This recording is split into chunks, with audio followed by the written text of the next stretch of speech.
Long ago, in the peaceful village of Umuoma, there was a great river called Omaliko. The people of Umuoma loved the river because it gave them fresh water to drink, fish to eat, and a cool place to rest on hot days. The river was protected by a goddess named Nneoma, who watched over the water and made sure it stayed clean and safe. But as the years passed, the people forgot to respect the river. They threw plastic bags, broken bottles, and dirty waste into the water. Some factories near the village also poured thick, black oil into the river, making it smell bad and look dark. One night, as the moon shone brightly, something strange happened. The river, which was always calm, began to roar like a hungry lion. The water bubbled, and mist rose from it. Then, from the middle of the river, Nneoma appeared. Her eyes burned like fire, and her long, flowing dress was made of rushing water. "Who has done this to my river?" Nneoma's voice echoed through the village. "You have poisoned the water that gives you life. You have disrespected Omaliko, and now you must face the anger of the river." The people of Umuoma ran out of their houses in fear. The ground shook, and suddenly, the river started to rise. The water rushed into homes, carrying away pots, chairs, and even animals. The villagers screamed and tried to run, but the flood was too fast. In the middle of the chaos, a young girl named Adaeze stood bravely. She was only 10 years old, but she had always loved the river. She would sit by its banks and listen to its gentle songs. Now, she could not believe what was happening. She ran to the elders of the village and cried, "We must beg the goddess. We must make the river clean again." But Nneoma only shook her head. "Words are not enough," she said. "You must show me that you truly care about the water that gives you life."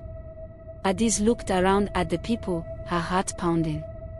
"We must do something," she shouted, "or the river will never forgive us."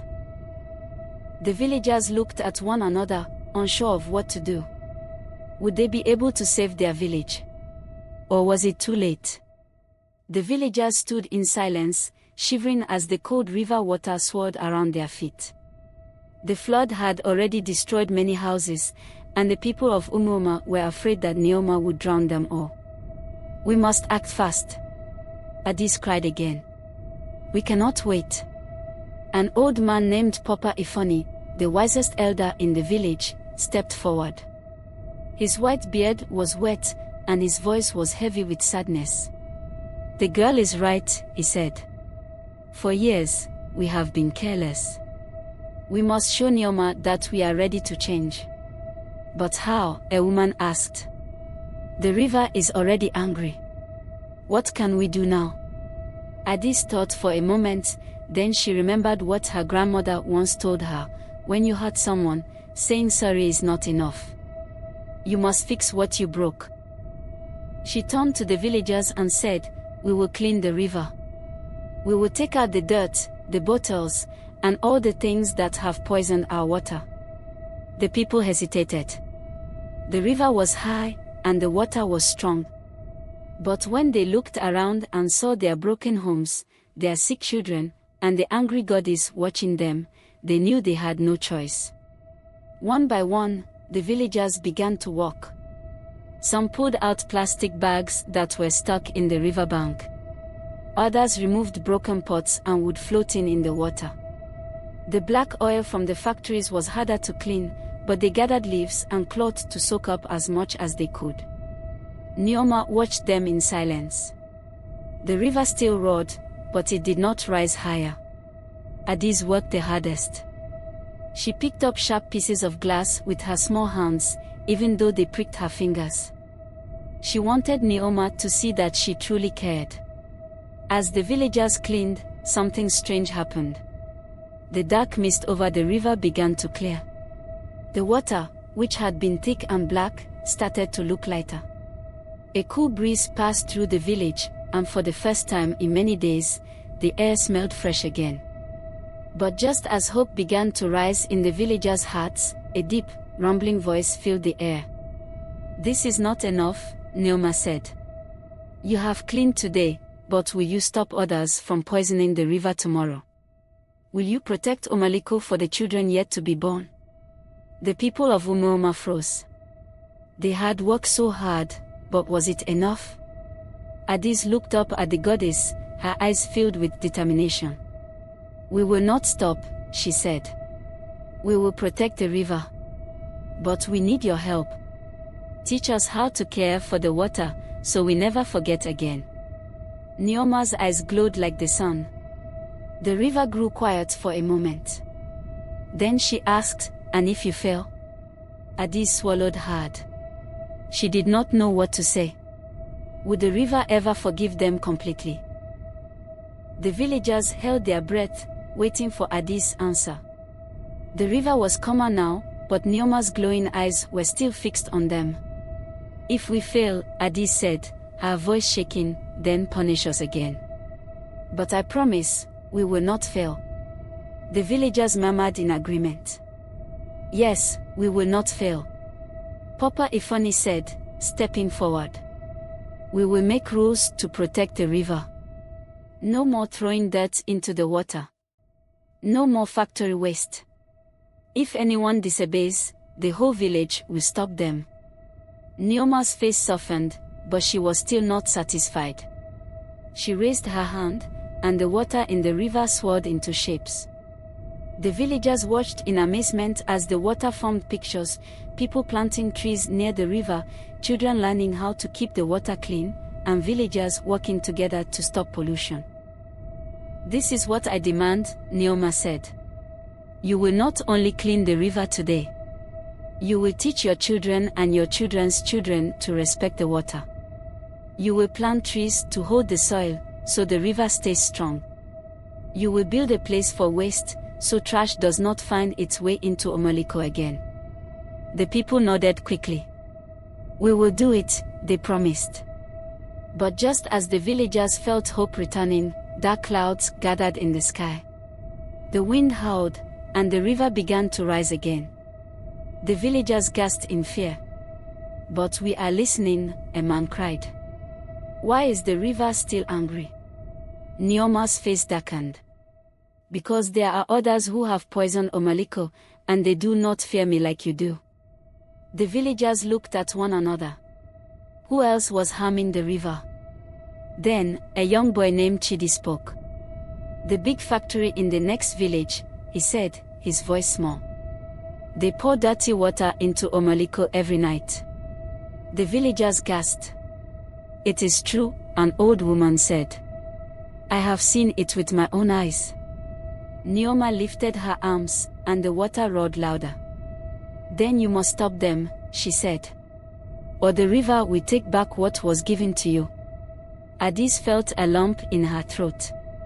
The next village was big and powerful.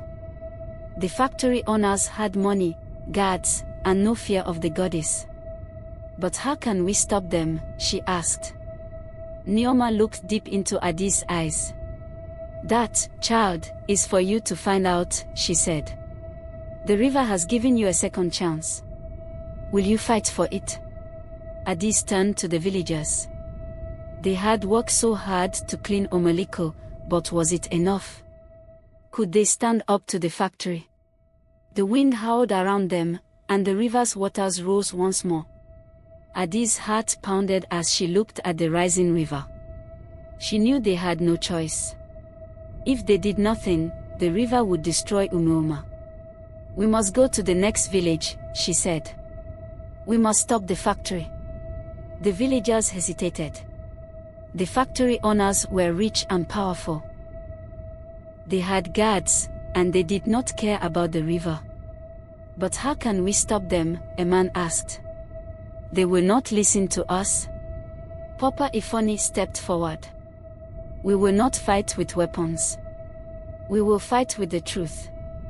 But will the truth be enough? A woman whispered. Adaeze clenched her fist. We have to try. The villagers agreed. Early the next morning, they set out for the next village, Nkolo, where the factory stood tall, its chimneys releasing thick black smoke into the sky.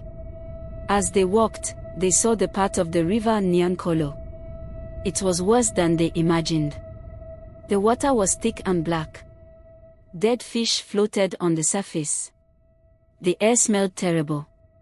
When they reached the factory gates, the guards blocked their way. "Go back to your village," one of them shouted. "We must speak to the owner," Papa Ifeanyi said firmly. "He is killing the river." The guards laughed. "The river? Who cares about the river? This factory brings money and jobs. Now leave before we force you to go." Adaeze felt tears stain her eyes. The river was dying, and they were being turned away like beggars. Then she had an idea. She turned to the villagers. "If they will not listen to words, we will show them what they have done." She ran to the river and scooped up some of the filthy water in a large calabash. Then she carried it back to the guards. "Drink this," she said. The guards frowned. "Why would we drink that?" one asked. "Because this is the water your own children will drink one day if you do not stop," Adaeze said. The guards hesitated. Other villagers stepped forward, holding up dead fish, blackened leaves, and ruined soil. "Look," they shouted. "This is what your factory is doing." A crowd from Nkolo gathered to watch. Some people gasped when they saw the dead fish. Others covered their noses at the smell of the water. Finally, a tall man in fine clothes stepped out of the factory. He was Chief Odegu, the owner. He frowned at the villagers. "Why have you come to disturb my work?" he asked. "The river goddess is angry," Papa Ifeanyi said. "If you do not stop poisoning Omaliko, she will punish us all." Chief Odegu laughed. "A goddess? You believe in such stories?" Suddenly, the ground shook. The river behind the factory bubbled like a boiling pot. The sky darkened, and the wind roared. Then, rising from the water, Nneoma appeared. Her eyes blazed with fury. "You dare mock the river," her voice thundered. The people of Nkolo screamed and fell to their knees. Even Chief Odegu staggered back in fear. Nneoma raised her hands, and the factory chimneys cracked. Smoke burst out, and the walls trembled. "You have poisoned Omaliko for too long," she declared. "Now you will feel its pain." The river rose like a giant wave, heading straight for the factory. "Wait!" Adaeze cried, stepping forward. "Give them a chance to change. Like you gave us." Nneoma's glowing eyes fixed on Chief Odegu. "Will you change?" she demanded. Chief Odegu's face was pale. He looked at his workers, his people, and the angry river. Then he fell to his knees. "Yes. Yes, we will stop," he cried. "We will clean the river. We will build a safe way to dispose of waste. Just spare us." Nneoma lowered her hands, and the river calmed. The sky cleared, and the wind died down. "Then do as you promise," she said. "Or next time, there will be no mercy." The villagers cheered.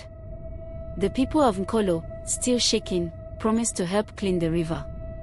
Chief Odegu swore to build a waste system that would not harm the water. As the sun set, Adaeze looked at Omaliko. The river was still dark in some places, but the water moved gently now, as if it was breathing again. She knew there was still much work to do. But for the first time in a long time, she had hope.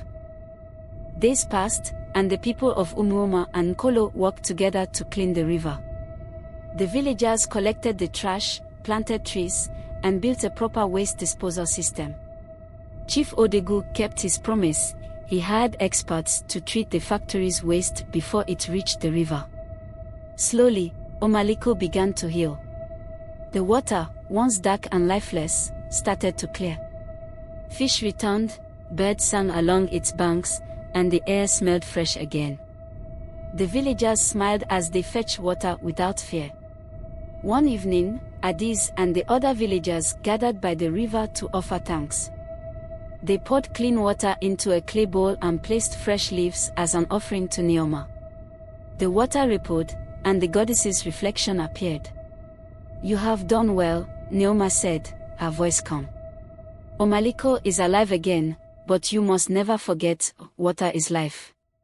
If you harm the river, you harm yourselves."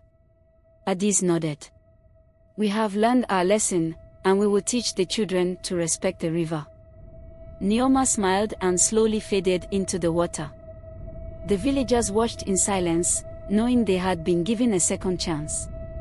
From that day on, Umuoma and Nkolo became known as the guardians of the river. They taught other villages the importance of keeping water clean, and their story was told for generations. Moral lesson: water is life, and we must protect it. If we pollute nature, we will suffer the consequences. But when we work together to care for our environment, we create a better future for everyone.